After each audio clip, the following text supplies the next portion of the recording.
Assalamualaikum warahmatullahi wabarakatuh. Pada video kali ini, kita akan belajar mengenai praktikum pemrograman dan aplikasi komputer acara 1, yaitu pendahuluan dan komponen pemrograman. Pada praktikum acara ini, hal-hal yang akan kita pelajari yaitu pendahuluan, instalasi Python, dan komponen pemrograman. Kita lanjut ke pendahuluan. Nah, apa sih pentingnya belajar programming bagi mahasiswa teknik pertanian dan biosistem? Yaitu, kita dituntut untuk memiliki kompetensi sebagai sistem analis. Yang kedua, tren penelitian bidang TPD pada revolusi industri 4.0 mengarah pada era cyber physical system, hal yang berkaitan dengan teknologi cloud dan komputasi cerdas berbasis kecerdasan buatan, dan lain-lain. Kemudian, sebelum kita mulai programming, kita harus download dulu aplikasi Python. Untuk mendownload aplikasi Python, kita bisa pergi ke laman python.org. Kemudian, kita pilih tab download, dan karena di sini aku menggunakan Windows 10, maka aku bisa pilih Windows. Tapi bisa disesuaikan dengan OS yang dipakai teman-teman.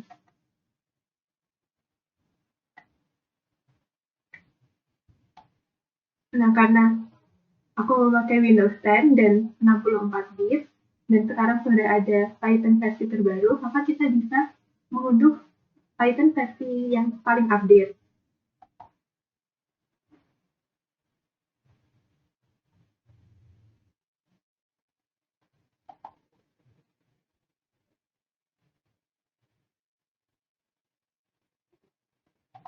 Setelah aplikasi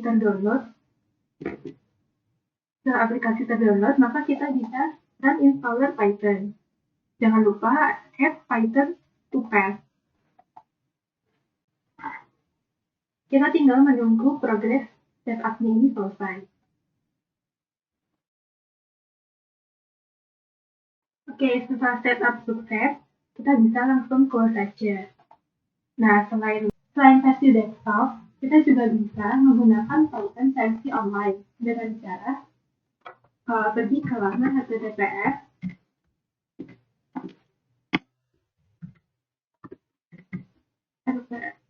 apple.it/python training seperti ini. Nah, kemudian akan muncul tampilan editor dan konsol Python secara online. Seperti itu. Nah, kembali lagi ke versi desktop, kita akan membuka konsol Python yang di desktop. Dengan cara mengetik Python 3.9 saya versi yang sudah teman-teman install, kemudian kita ada.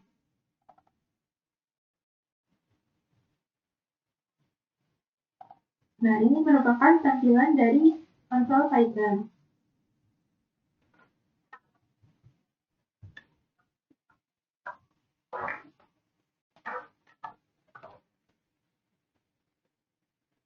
Di sini kita bisa mencoba untuk menuliskan kode pertama kita, yaitu print hello world. Seperti ini. Saya akan muncul hello world. Kemudian, kita lanjut untuk belajar komponen-komponen pemrograman.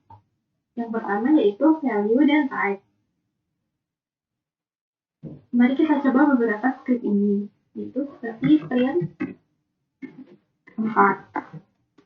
Maka akan muncul angka 4. Kemudian kita coba print hello world lagi. Maka akan muncul hello world. Nah, kita ingin tahu nih tipe apa dari 4 dan hello world. Maka kita bisa mengetik type 4. Begini. Maka akan muncul 4 merupakan kelas integer. Kemudian kita coba untuk hello world.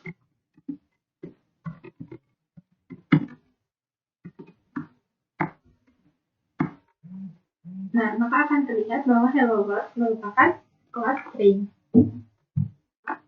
Tetapi penggunaan peti di sini ini harus berhati-hati karena misalnya angka, kita tulis 5, maka sebagai menggunakan ketik 17 misalnya, maka akan muncul kelas string karena ada tanda petiknya. Kemudian kita akan belajar tentang variabel. Misalnya kita bisa mendefinisikan beberapa variabel ini. Misalnya pesan, variabel pesan, maka kita akan definisikan sebagai saya belajar bahasa pemrograman Python.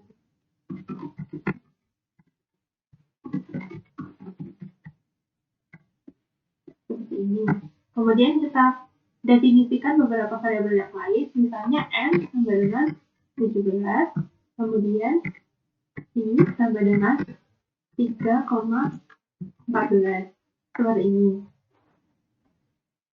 Kemudian kita bisa cari tahu apa tipe dari variabel tersebut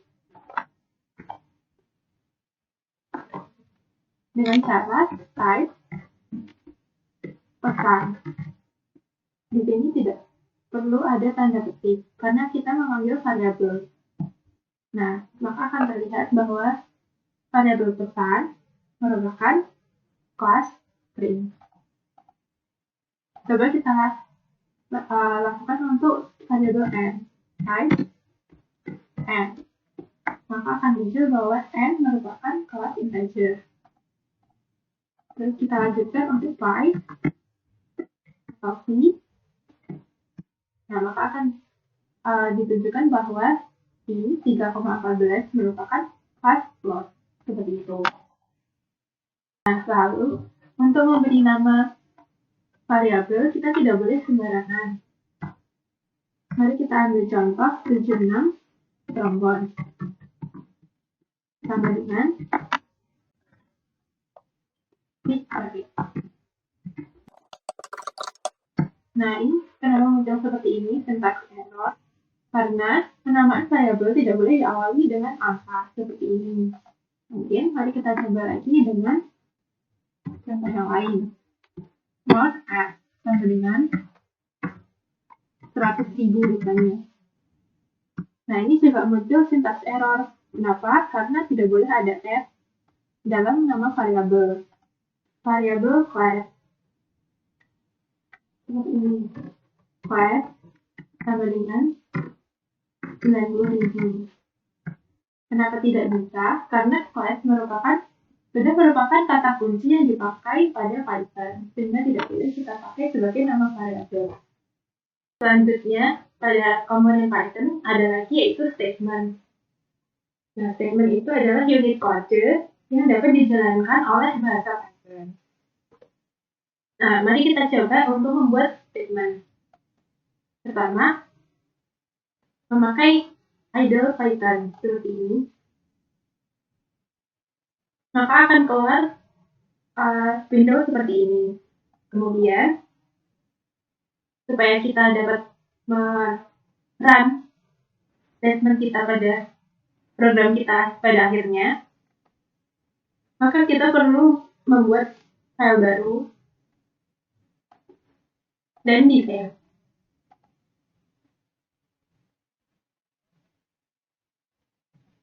Misalnya di sini diberi nama print seperti ini. Nah, kita coba yaitu print 1, kemudian x sama dengan 2, kemudian print x. Kita save dulu, kemudian kita run. Nah, maka akan keluar angka 1 dan 2. Nah, script sendiri pada Python akan dijalankan secara berurutan. Jadi, mulai dari baris paling atas, yaitu print angka 1, kemudian mendefinisikan variabel x, kemudian print x, seperti itu. Setelah itu, ada komponen lain yang disebut operators dan operand. Nah, kita kembali lagi ke konsol Python. Mari kita coba script ini, yaitu 20 plus 32. Nah, di sini plus itu berarti penambahan. Kemudian kita coba lagi, misalnya 5 bintang 2, itu berarti 10. Berarti bintang di sini, 1 bintang maksudnya, itu adalah perkalian. Mari kita coba lagi kalau 2 bintang. Seperti ini. Nah, keluar 25. Nah, berarti 2 bintang kayak gini. Ini berarti perpangkatan atau eksponensial. Setelah itu, mari kita coba sedikit lebih panjang. Saya 59 dikali 15 dikurangi 7. Maka akan keluar 112. Kemudian misalnya kita deklarasikan suatu variabel, misalnya menit atau menit dari 59. Menit dibagi 60. Oh ya, garis miring di sini berarti bagi ya. Nanti akan ketemu hasil yaitu 0,983 gitu. Kita jadi bagi ada 2 garis miring. Nah, hasilnya adalah 0. Nah, di sini kedua garis miring itu menandakan pembagian, tapi hasilnya merupakan bilangan bulat saja, sehingga hasilnya adalah 0. Seperti itu. Kemudian kita lanjut lagi dengan expression atau ekspresi.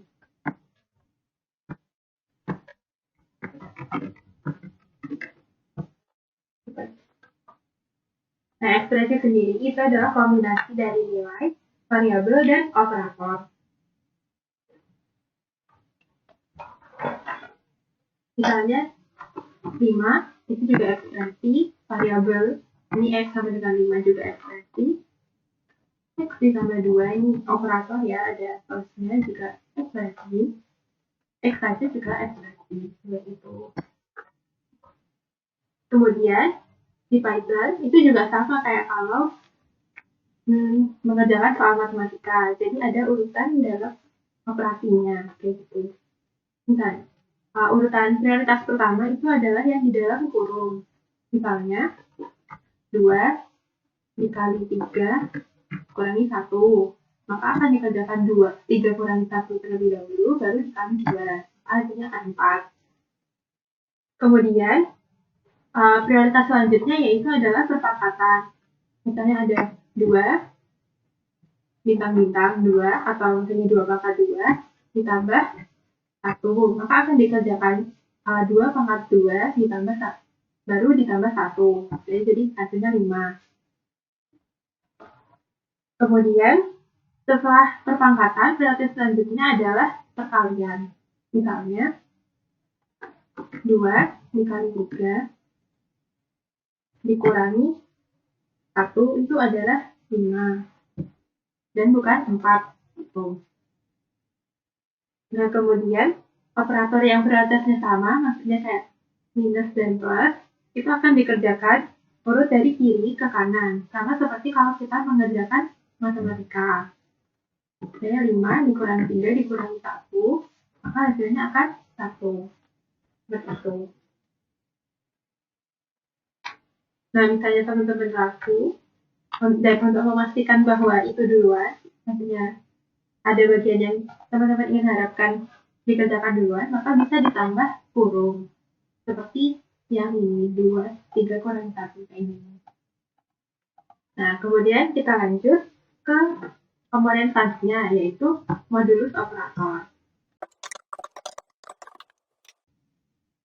Operator modulus itu bekerja pada bilangan bulat dan menghasilkan sisanya ketika operan pertama dibagi yang kedua.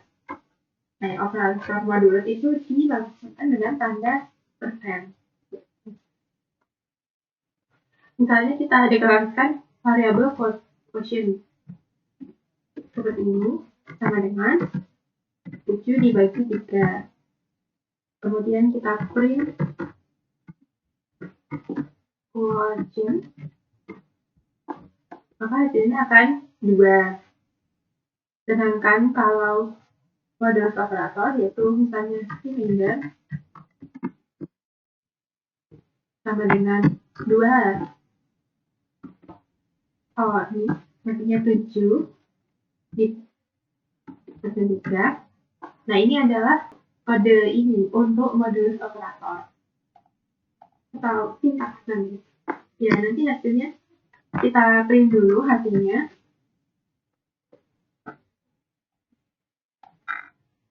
Ya, print remainder. Nah, maka hasilnya akan 1 karena 7 per 3 itu berarti 7 dibagi 3, lalu sisanya itu berapa? Gitu. Misalnya 7 dibagi 3 kan tidak habis ya, jadi paling dekat itu 6. Nah, kemudian sisanya itu ada 1. Tuh. Sedangkan kalau ini itu langsung membagi, tapi hasilnya merupakan bilangan bulat. Jadi sebenarnya mungkin ini ada 2,33 sekian, tapi karena dia ada tanda garis miring 2, itu berarti yang bilangan bulatnya saja. Nah, kemudian kita lanjut ke string operation. Contohnya, string. Misalnya kita deklarasikan variabel, yaitu first sama dengan 10. Kemudian, second sama dengan 15. Kalau kita print first plus second, maka hasilnya akan 25. Karena ini merupakan integer dan ini bukan string begitu ya. Kemudian kita coba dengan kalau misalnya ininya string. Kita definisikan variabel dulu, persuasi tidak apa-apa.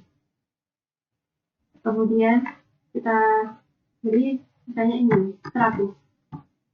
Nah, tanda petik di sini menandakan kalau ini adalah string. Seperti itu. Kemudian second sama dengan 150 misalnya. Nah, kemudian kalau kita jumlahkan,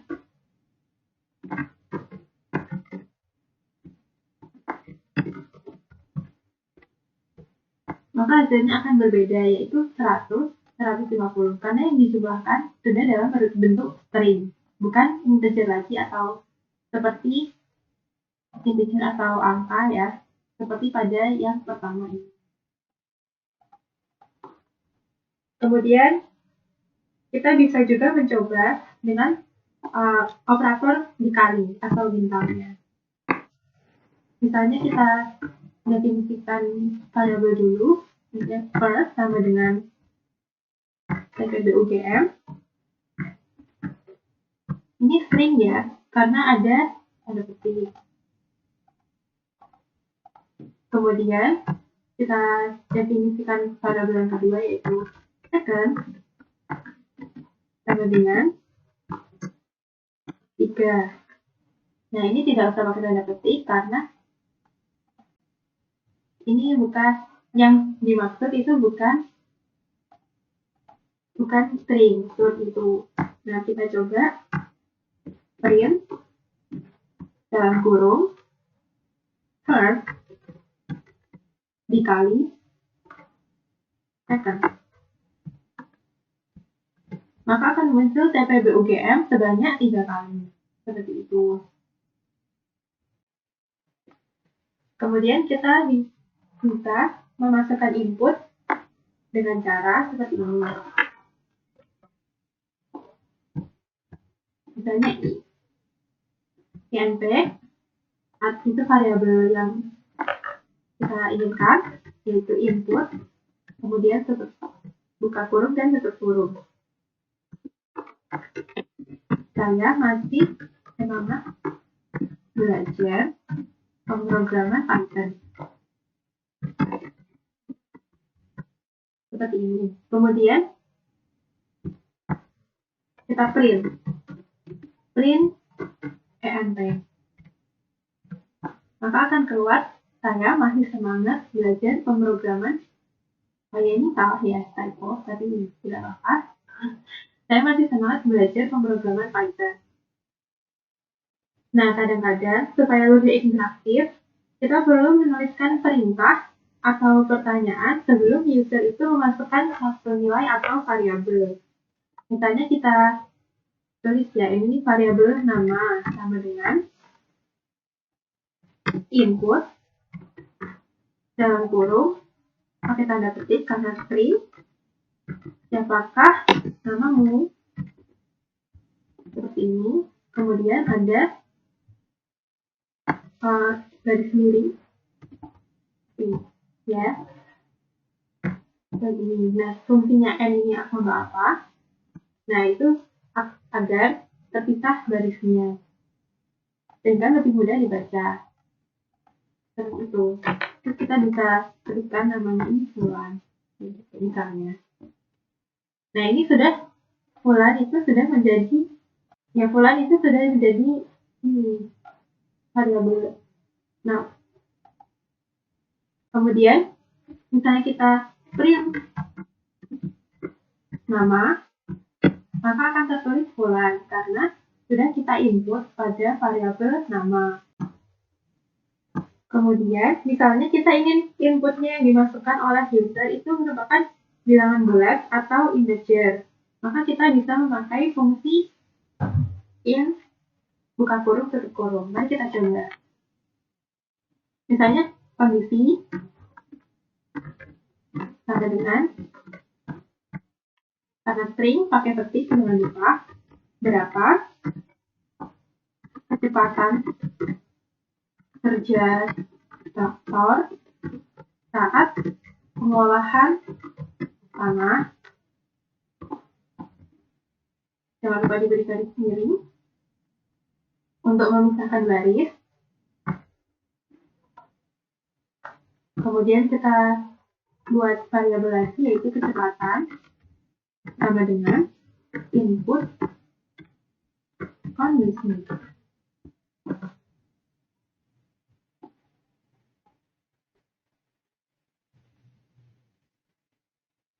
Nah, kita masukkan misalnya 4 seperti ini. Terus kita tulis integer atau int kecepatan. Maka akan tertulis 4. Misalnya ini int kecepatan ditambah 2 nanti akan keluar 6. Jadi input kondisi yang merupakan variabel kecepatan akan diubah menjadi integer.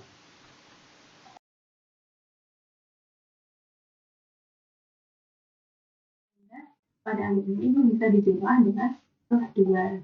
Seperti itu. Kita akan belajar satu lagi komponen pemrograman pada acara ini, yaitu komentar. Nah, untuk membuat komentar pada script, kita bisa menambahkan titik 3. Kemudian kita tulis komentar, misalnya program untuk menghitung luas persegi panjang. Misalnya, terus kita jelaskan variabel-variabel yang akan kita pakai, misalnya P sama dengan panjang, L sama dengan lebar, kemudian A sama dengan luas. Nah, untuk mengakhiri komentar, kita bisa beri 3.1 ini, seperti ini. Nah, selain dengan cara itu, memberi komentar bisa dengan memberi tagar pada awal baris, seperti ini. Misalnya, mengirimkan input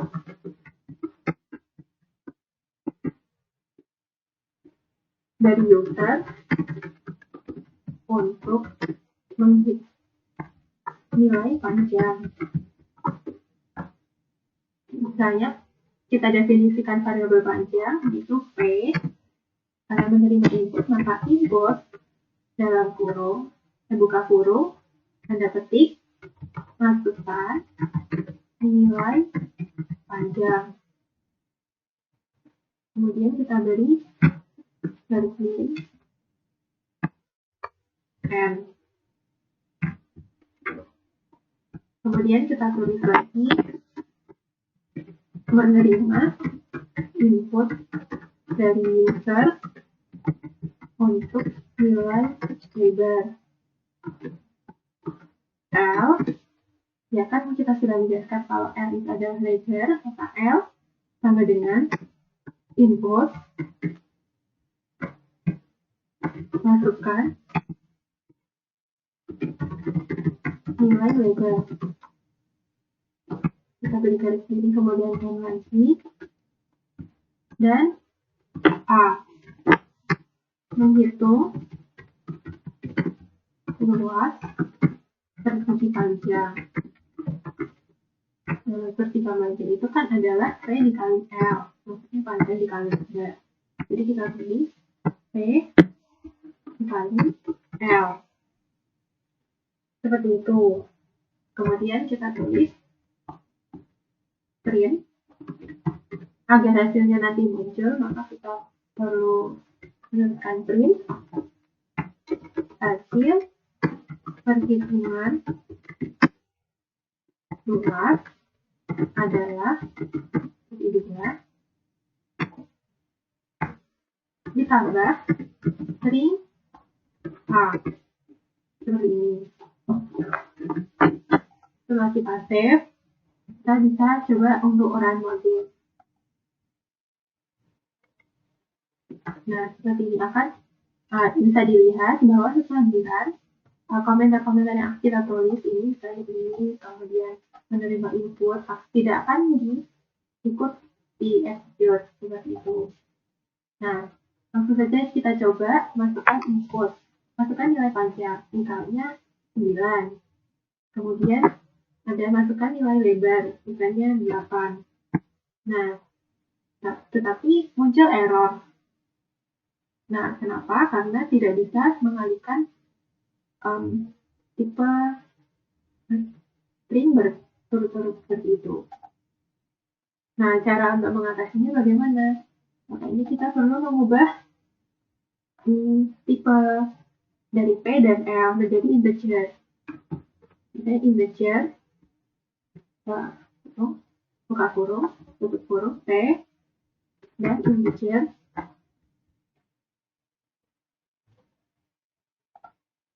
L seperti ini. Fungsinya untuk mengubah nilai P ini yang dari string menjadi integer. Nah, setelah itu coba kita run kembali. Misalnya nilai panjangnya sama ya, 9. Kemudian nilai lebar 8. Nah, didapat bahwa hasil perhitungan luas adalah 72. Nah, sekarang sudah bisa dikali karena dua-duanya sudah berbentuk integer. Gitu. Nah, sekian video tutorial praktikum pemrograman dan aplikasi komputer acara 1. Kurang lebihnya mohon maaf. Selamat belajar.